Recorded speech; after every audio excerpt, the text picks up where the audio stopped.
suis intéressé par l'information de façon générale. Je suis un messager, ça m'a été confirmé à l'île de Gorée hier.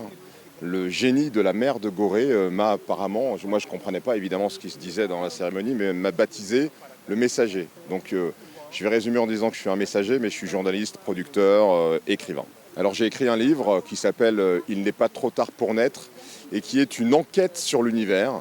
Une enquête qui a pour but de savoir si déjà l'univers est une création ou bien si c'est une émergence aléatoire et si cette création a une raison d'être et une finalité. Auquel cas, si effectivement l'univers a une raison d'être et une finalité, cette finalité nous engage puisque nous sommes le produit de l'évolution depuis 13,8 milliards d'années de cet univers. Écoutez, je pense que l'un des grands problèmes de l'humanité aujourd'hui dans sa globalité, c'est qu'elle n'a pas de système de pensée global, soit religieux, qui soit scientifique. Il n'y a aucun message qui fasse l'unanimité et qui puisse donner à l'humanité une direction.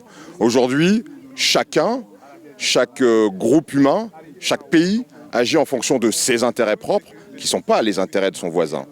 Et je pense qu'un message global s'adressant à l'humanité, tel que la raison pour laquelle elle existe, ça peut donner au moins une direction qu'on n'est pas obligé de suivre, mais au moins une direction commune qui, à mon sens, permettra d'aller vers plus d'harmonie, parce que c'est vraiment ce qui manque à notre monde aujourd'hui, c'est l'harmonie. Alors c'est pas ce qui m'a inspiré, c'est ce que j'ai découvert en écrivant. Ce qui m'a inspiré, c'est la curiosité, c'est d'essayer de savoir jusqu'où la science pouvait nous amener sur ce chemin-là, et si, au-delà de la science, la pensée humaine, par un raisonnement logique, un raisonnement métaphysique, pouvait obtenir des réponses. Et j'en ai obtenu certaines. Est-ce que ce sont les bonnes ? Je ne sais pas, mais elles rejoignent un certain nombre de réponses qui avaient déjà été posées il y a bien longtemps par des cosmogonies anciennes, notamment africaines. Bien, on doit retenir que nos vies ici sur Terre sont importantes, mais que le sens que l'on cherche à nos vies, parce qu'il y a aujourd'hui plein de gens qui se demandent pourquoi ils agissent comme ils agissent, on va voir des psys pour savoir pourquoi on fait ce qu'on fait. Je pense que ce qui est très important, c'est aussi de s'interroger sur le sens de notre présence. En tant que journaliste, moi je travaille sur les faits qui animent le monde, mais je pense qu'un journaliste, et je pense qu'un être humain, il doit aussi s'interroger sur le monde lui-même, sur l'être et sur les raisons de l'être.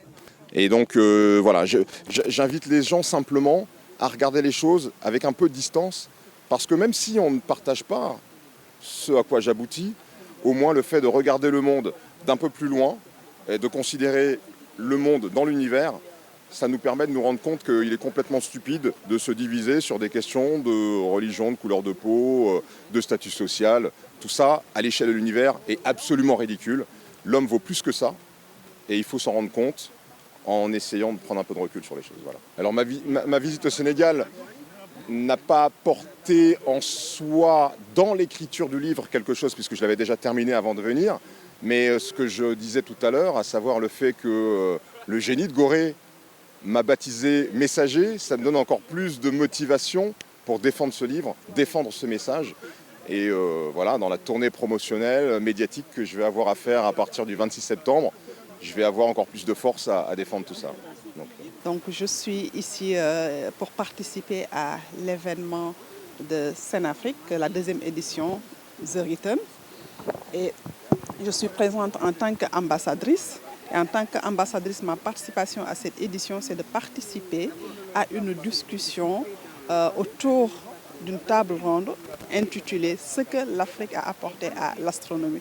Donc pourquoi je suis très honorée et très intéressée à participer à cette discussion, parce que c'est un sujet qui m'interpelle en tant qu'astrophysicienne. Donc je prépare mon doctorat en astrophysique et que actuellement c'est vraiment le moment pour l'Afrique, pour ses sciences, pour l'astronomie, pour les sciences spatiales.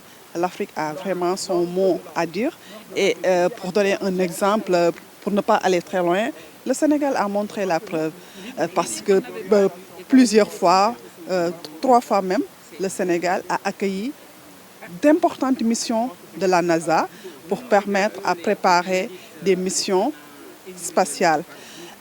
Et que, oui, avec ça et toutes les initiatives aussi qu'on voit actuellement qui se passent au Sénégal, comme la nouvelle création de l'agence d'études spatiales sénégalaises et aussi la création du centre spatial pour permettre au lancement du premier satellite sénégalais. Donc avec toutes ces initiatives, on peut dire que c'est le meilleur moment pour le Sénégal, c'est le meilleur moment pour l'Afrique, pour l'astronomie, pour les sciences spatiales, parce qu'il faut qu'on commence vraiment à être sûr, à être convaincu que l'espace, que l'astronomie, ce n'est pas une science occidentale, c'est une science pour tout le monde. Tout le monde a son mot à dire, tout le monde peut apporter sa touche à l'émergence de cette science et tout le monde doit bénéficier des importantes applications de ces sciences. Oui, donc pour parler un peu de l'ouvrage de Harry, donc c'est un ouvrage vraiment très intéressant, très riche en informations et qui montre encore que l'astronomie est une science qui est très ouverte, qui interpelle tout le monde. Tout le monde a son mot à dire dans cette science.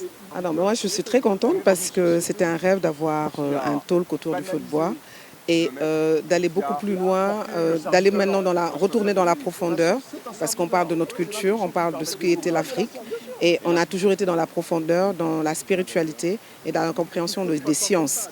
On est le berceau de l'humanité et le côté qui m'intéressait le plus, c'est après la lecture du livre qu'on a mis du temps à mettre en place, à la lecture de son livre, ce que j'ai vu, c'est que l'astronomie est entendue comme étant prestigieuse, alors que dans son interprétation du livre Il n'est jamais trop tard pour naître, nous on se rend compte qu'il y a cette possibilité-là, elle devient accessible à tous. Et le professeur aussi montre dans son explication que c'est accessible à tous aujourd'hui. Et ça nous permet donc d'inviter la jeunesse et surtout les enfants à venir découvrir cette science pour une ouverture d'esprit et un équilibre d'esprit aussi. Merci.